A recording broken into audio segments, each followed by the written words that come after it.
Cantik ya, fams? Jangan kalian pikir kue ini dicetak pakai mesin ya. Motif cantik kue ini dibuat handmade alias menggunakan tangan. Uniknya lagi, bagian tengah bolu gulung terdapat krim keju atau selai buah-buahan. Bahkan kue ini juga bisa dibuat dari ikan tuna loh. Ini dia pembuatnya, salah satu warga dari Cimanggis Indah, Depok, Jawa Barat. Ada 3 adonan yang dibuat dalam membuat bolu ini. Kalau yang ini, fams, adonan gurih yang dibuat dari ikan tuna kaleng. Ikan tuna siap saji ini udah diproses sebelumnya, biar kalian gak repot mencincang dagingnya sampai halus.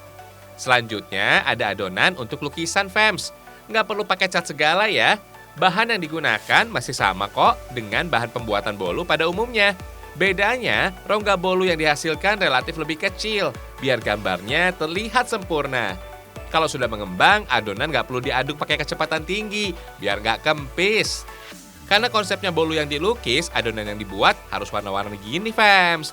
Supaya lebih gampang, melukisnya pakai alat bantu piping bag, fams. Bagi yang belum terbiasa, gunting ujung kantong sekecil mungkin, fams. Biasanya semakin kecil potongan piping bagnya, maka semakin mudah juga bikin garisnya nanti. Oh iya, bikinnya juga butuh konsentrasi dan kesabaran tingkat tinggi tuh. Kalian juga nggak harus jago menggambar di kanvas. Tenang, bisa pakai bantuan gambar karakter kartun yang ada di bagian bawah kertas minyak.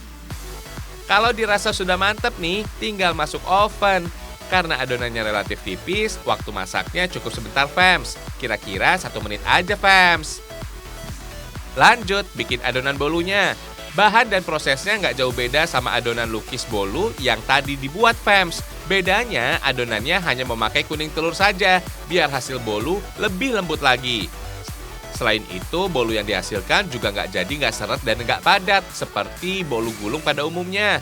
For your info nih, kuning dan putih telur kerap dipisahkan dalam pembuatan bolu. Ada penyebabnya loh. Katanya nih, putih telur mengandung lebih dari 80% air, sehingga hasil adonan bisa mengembang 6 kali lipat dari volume putih telur yang dipakai. Sedangkan kuning telur bisa membuat tekstur kue bolu menjadi lebih kokoh.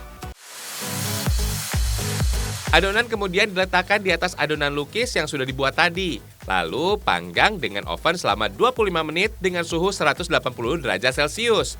Wah, udah jadi nih, fams. Setelah kertas minyak dibuka, dicek dulu ya, fams. Kali aja ada gambar yang belum sempurna. Lanjut, bagian yang nggak bergambar dioles dengan olahan ikan tuna. Sebaiknya proses ini dilakukan ketika bolu dalam keadaan panas ya.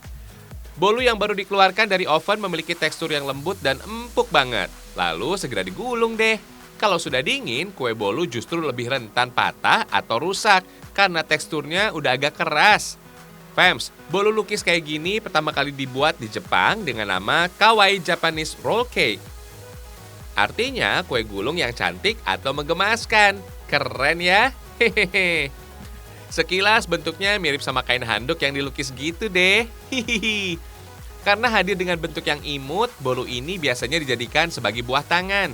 Karena pakai olahan ikan dan gak pakai pengawet buatan, bolu lukis ini cuma bisa tahan 4 hari di luar kulkas. Selamat mencoba!